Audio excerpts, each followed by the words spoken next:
저의 책 성경의 진수 1권 70페이지 대접에 대한 부분 이렇게 나가도록 하겠습니다.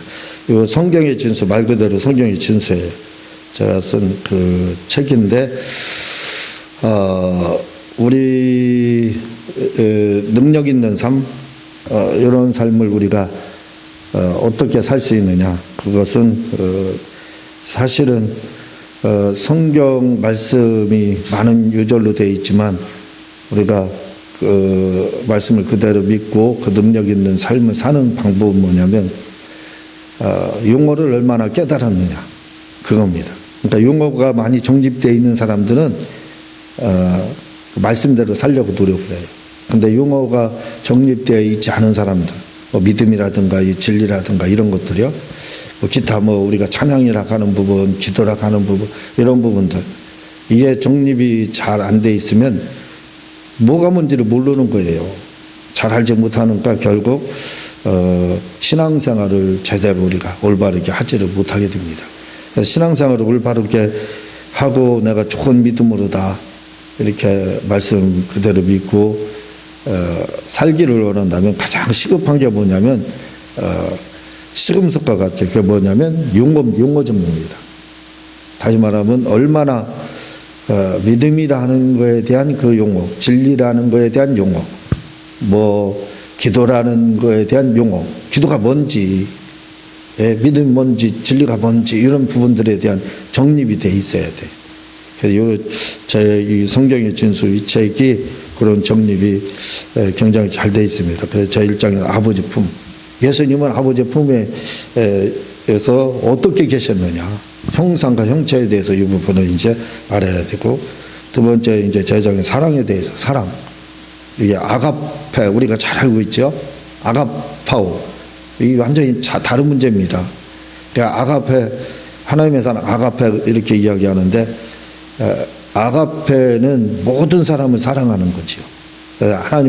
하나님이 우리를 특별하게 사랑하고 또 우리가 주님을 사랑할 때의 사랑은 아가파오 이렇게 되어 있습니다. 이런 부분들, 이런 거 정립이 다 있고, 서원, 약속에 대한 부분, 아브라함 이런 거, 그런 또 권세와 권능, 엑스시아와 디나미스 이런 그 차이, 이런 부분에 대한 거, 그리고 거듭남, 거듭남, 중생 이렇게 이야기하잖아요. 팔링게네시아, 겟나와노텐 이런 용어 정립 굉장히 중요합니다. 그래서 우리가 거듭남 상태가 뭐고, 중생된 것이 뭔지, 새로운 피조물이라는 것이 뭔지, 이런 부분들에 대해서 아는 것들, 이런 정립이 되어 있어야 돼. 구원의 확신을 왜 못 갖고 있느냐?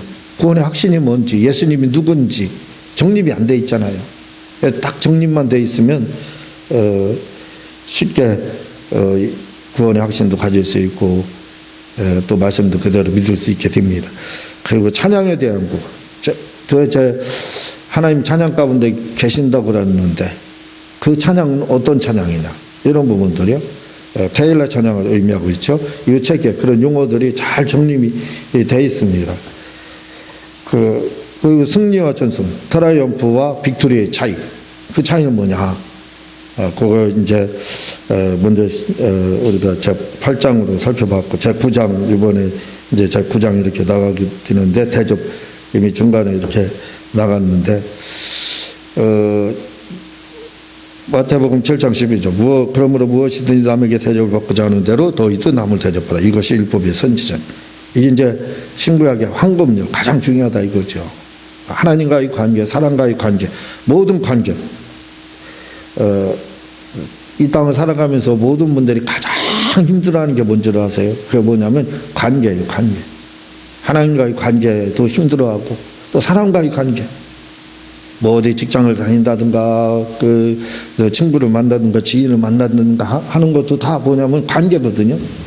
또 부부 간의 관계, 자녀와의 관계, 또 시부모와의 관계, 이런 이 관계에서 모든 사람들이 힘들어요. 가장 힘들어합니다. 근데 그 관계, 하나님과의 관계, 이러한 사람들과의 모든 관계에 대한 해답을 제공하는 것이 바로 마태복음 7장 12절. 그러므로 무엇이든지 남에게 대접을 받고자 하는 대로 너희도 남을 대접하라. 이게 모든 관계에 대한 해답입니다. 그래서 요 부분을 먼저 시간에 이렇게 이제 살펴보았는데, 오늘은 70페이지 이렇게 이 부분 나갈 것 같아요. 이 부분 이렇게 우리가 하나님을 대접하고 한번 읽어주시기 바랍니다. 시작. 이렇게 우리가 하나님을 대접하면 하나님은 우리에게 복들을 주신다고 하는데, 우리는 말하기를 어떻게 신앙생활을 계산적으로 거래적으로 할 수 있느냐 반문하며 순수한 마음으로 신앙생활을 해야 하지 않느냐 합니다. 네. 먼저 설명을 드렸지만 이 관계, 하나님과의 관계, 사람과의 관계, 이게 이제 대접의 관계라고 그랬죠. 그래서 이 마태복음 7장 12절 이 대접을 받고자 하는 대접하나, 이 말을 우리나라 격언으로 바꾸면 옆구리 찔러 절 받아야 된다. 그렇죠. 내가 대접을 받고 싶다. 그러면 대접하면 된다는 겁니다. 그러니까 하나님께도 우리가 대접을 받고 싶다. 그러면 하나님을 대접하면 되는 거예요. 내가 저 사람한테 대접을 받고 싶다. 그럼 그를 대접하면 되는 거예요. 그러면 후에 그로부터 대접을 받게 돼 있다. 그러니까 모든 관계, 뭐부터 사람들은요, 모든 사람은 다 똑같아요. 저도 저를 비롯해서 모든 사람들 다 똑같습니다. 뭔지 아세요? 누가 나에게 접근하기를 원해. 누가 나에게 말 걸어주기를 원해. 다 그래요. 그리고 그러는 당신은 남한테 말 걸지 않고 접근하지 않으려고 그래요. 그게 보통 사람들입니다. 근데 지혜로운 사람들은요, 이 마태복음 7장 12절 남에게 대접받고자 하는데 이 말씀, 이게 지혜로운 사람이거든요. 이걸 바로 아는 사람들, 이걸 깨닫는 사람들은요, 내가 먼저 접근하면 되는 거예요. 내가 먼저 친근하게 거하면 되는 거고, 내가 먼저 말 걸면 되는 거예요. 그러면 다른 사람도 친근하게 이렇게 다가오고 말도 걸고, 그런 관계 개선이 이루어진다 이거죠. 그래서 모든 관계에서 가장 어려워하는 이 관계에 대한 해답은 바로 여기에 있다. 이 말을 제가 다른 것으로 표현을 했었죠. 신앙생활이라는 게 뭐냐, 이 계산을 해서 거래적으로 해야 된다. 거래적. 결국 뭐예요? 마태복음 7장 12절 남에게 대접을 받고자 하는 대접. 이게 뭐예요? 거래잖아요. 하나님과 거래하는 거고, 사람과도 관계에서 가장 힘들어하는데 그 관계 개선하는 방법은 뭐냐? 거래를 하면 된다는 거예요. 거래. 그래서 이게 마태복음 7장 12절이 바로 민주주의를 의미한다. 제가 시장경제 모든 것 출발은 바로 마태복음 7장 12절. 민주주의 출발도 그렇고 시장경제 출발도 마태복음 7장 12절이라 말씀을 드려요. 이게 하나님과의 관계고 사람과의 관계예요. 하나님도 우리에게 그냥 구원해 준다고 하지 않았어요. 뭐라고요? 믿어야 구원해 준다. 이렇게 예수 그리스도를 믿어야 된다. 그 부활의 피를 믿어야 된다. 그래야 속죄함 받고 그리고 구원해 준다. 거래잖아요. 거래. 하나님 우리와 거래. 그래서 언약이라는 게 뭐라고 그랬어요? 제가 말씀을 드렸잖아요. 언약이라는 계약이다. 계약이 뭐예요? 거래죠. 예? 오늘 언약이라는 것이 언약과 약속은 다르다. 먼저 시간에 설교했잖아요. 예? 언약이라고 그랬어요. 왜? 거래기 때문에. 거래. 그냥 구원 주는 게 아니에요. 믿으면 어떻게 해준다. 안 믿으면 어떡한다. 이런. 이 다 신앙생활. 사람과의 관계도 똑같다 이거죠. 그래서 이걸 바로 아는 분들은 사람과의 관계도 좋아집니다. 왜? 내가 무한한 사랑을 베푸면 어떻게 돼요? 간단해요. 그 사람도 무한한 사랑을 다 베풀게 돼 있어요. 내가 무한 사람에게 대적하면 그 사람은 영원히 나를 떠나게 돼 있고, 그렇게 돼 있는 거예요. 자식들에게도 자꾸 뭐라고 하면요, 자식들도 떠나게 돼 있어요. 우리 장모님을 모시고 있잖아요. 장모님 모시고 있는데 우리 장모님이 연세가 많고 치매기가 있어서 그런데 제가 그냥 뭐 하기만 하면 오해를 해서, 그거 참 신기해요. 밥을 차려줘도 오해. 대소변을 제가 받아내고 있잖아요. 제소변을 받아내도 오해. 이해가 안 돼. 모든 걸 다 오해하고 있어요. 예. 그런 것과 같이 사람들도 역시 다 그렇게 오해한다고 보면 됩니다. 그런데 그 관계를 우리 장모님은 치매라 그렇지만, 우리가 모시고 있지만 치매라 그렇지만, 정상인 사람들은 오해가 있을 수는 있지만, 그러나 결국 잘 대접받고자 하는 대로 대접을 잘하게 되면 그 관계 개선이 된다 이거죠. 결국 오해도 풀리게 된다 이거죠. 그래서 이 신앙생활 거래조건 되고 계산, 그걸 하려면 어떻게 돼요?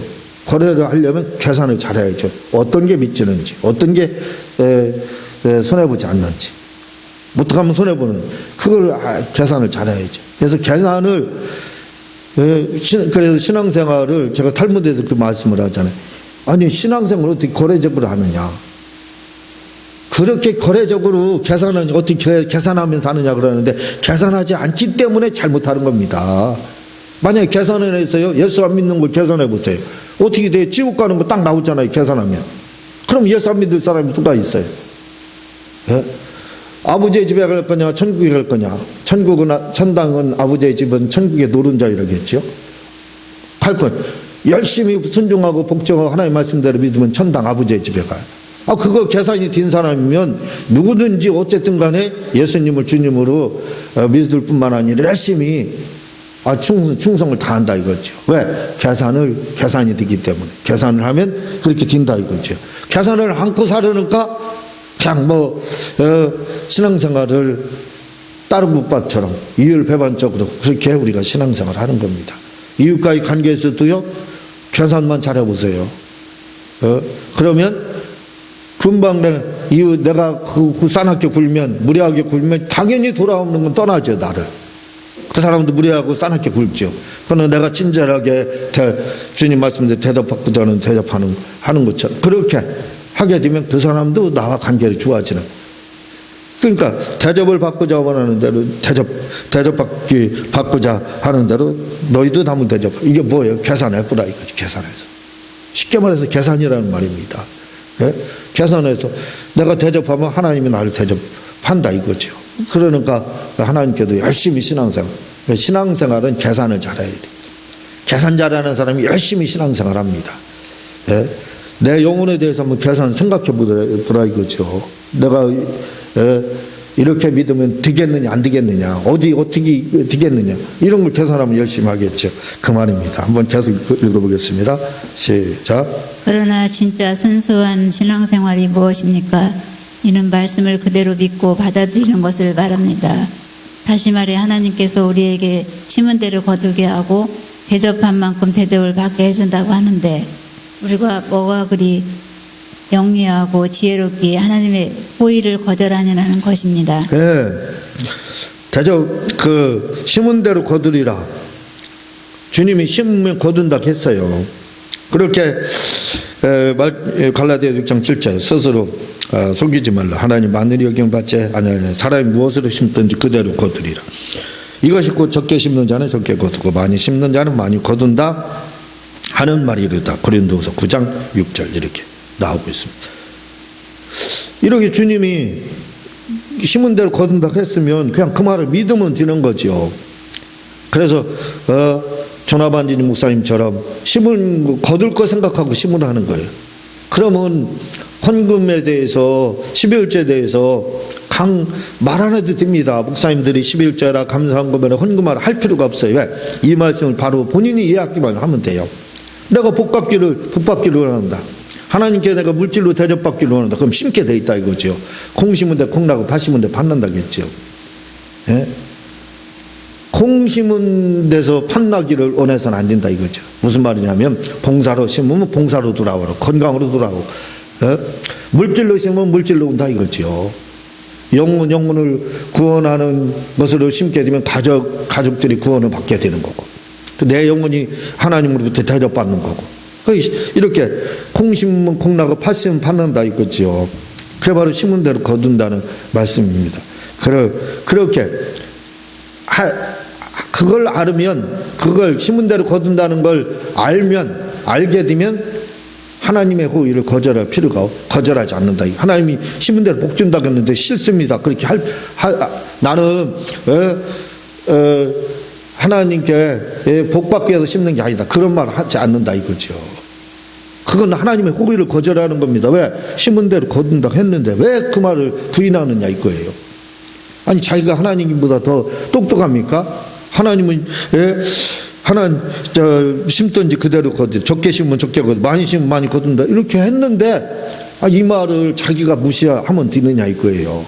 그러면 안 된다 이겁니다. 계속 읽겠습니다. 시작. 이는 순수한 신앙생활이 아니라 바로 하나님을 모독하고 성경을 모독하는 자기 감정으로 신앙생활하는 내가 복음적 신앙생활에 지나지 않는다는 것입니다. 네, 이게 바로 내가 복음, 지가 복음, 내가 복음 그래 틀려요. 내가 복음은 내가 깨달은 말씀 믿는 거예요. 그러나 지가 복음은 자기 멋대로 하는 신앙생활. 그러니까 우리가 이렇게 대접을 받고자 하는 대로 대접하라. 이게 다 거래적 관계, 계산적 관계라고 말씀을 드렸어요. 심은 대로 거두리라. 이것도 다 거래적 관계, 계산적 관계죠. 그렇게 지혜롭게 계산을 해서 신앙생활을 하면 열심히 신앙생활을 한다 이거죠. 심는 것도 역시 강조하지 않아도. 그런데 이런 부분에 대해서 거절한다는 것은, 거부한다는 건 하나님 모독하는 거다. 계속 읽겠습니다. 우리는 말씀을 믿을 의무만 있지 거절할 의무는 없는 것입니다. 이것이 순수한 신앙생활입니다. 그런데 우리가 뭐가 그리 잘나고 똑똑하다고 하나님의 호의를 거절하니나 하는 것입니다. 이는 불순종하는 신앙생활이라는 것이 존 아반지니 목사님의 말씀입니다. 맞습니다. 우리는 하나님의 호의를 거절하는 것이 믿음 좋은 것이 아니라 하나님의 명령에 그저 아멘하고 받아들이는 것이 믿음 좋은 것입니다. 그러므로 주님이 심은 대로 거두게 한다면 우리는 아멘하고 받아들여야 하고, 대접했으니 대접하겠다고 하시면 우리는 아멘하고 받아야 할 의무가 있는 것입니다. 네, 조나반지님 목사님 먼저 시간에 우리가 같이 보았지만 그 말씀은 미국에서 물질론의 대가잖아요. 예, 조나반지님 목사님 그분이 하신 말씀이 심은 헌금을 할 때는 반드시 하나님으로부터 거둘 걸 생각하고 하라. 만약에 그걸 생각하지 않고 헌금한다는 걸 하나님 그리고 하는 거하고, 나는 하나님으로부터 복받기를 원하지 않습니다. 하나님이 나에게 대접해 주기를 원치 않습니다. 하는 건 하나님의 호의를 거절하는 거라는 거지. 그게 자기가 더 하나님보다 낫다는 건데, 그건 바로 잘못된 신앙생활이라는 거예요. 왜? 하나님은 대접한 대로 대접을 해준다는 거고, 심은 대로 거둔다고 했는데 우리는 그냥 아멘하고 그걸 받아들여야지. 사람들은 그게 무슨 순수한 신앙생활이냐 하고 이야기를 하는데, 순수한 신앙생활이라는 거 심고 거두지 않으려고 하고, 그게 신앙생활에 아주 순수한 걸로 생각하는데 그렇지 않다는 겁니다. 진짜 순수한 신앙생활은 주님이 말씀한 걸 그대로 믿으면 돼요. 심으면 거둔다고 했으면 뭐예요? 심고 거둘 걸 생각하라 이거죠. 그래서 걷기를 원하면 심어야 되고, 11조 해야 되고, 예물 드려야 되고, 또 내가 남에게 대접을 받고 싶으면 어떻게 돼? 먼저 대접해야 되는 겁니다. 그런데 우리는 대접을 받기를 원하지, 누가 다가오기를 원하지, 내가 먼저 할 생각을 하지 않는다. 그래서 하나님께도 하나님이 나에게 좀 어떻게 해주세요. 그게 먼저 우리가 그렇게 하는 겁니다. 그러나 그게 아니지요. 하나님께 대접을 받고자 원하면 하나님이 어떻게 해주는 게 아니라 네가 먼저 나를 어떻게 해봐라. 옆구리 찔러봐라. 그럼 내가 절 응답해주고 내가 너 복을 준다. 이게 말씀이라는 거예요. 근데 우리는 그걸 오해하고 국회와서 바른 신앙생활을 지금까지 하지 못했다 이거죠. 그러므로 우리는 이거 꼭 기억해야 됩니다. 대접받기를 원하는 대로 남을 대접하라. 마태복음 7장 12절, 갈라디아 6장 7절, 하나님 마늘이 여기지 말라. 심든지 그대로 거두라. 고린도후서 9장 6절, 적게 심으면 적게 거두고 많이 심으면 많이 거둔다. 이 심은 대로 거둔다는 이 말씀을 꼭 기억을 해서 이웃과 하나님 앞에 열심히 심고, 또 대접을 받고자 원하면 먼저 이렇게 대접하기를 주님의 이름으로 부탁을 드립니다. 기도하도록 하겠습니다.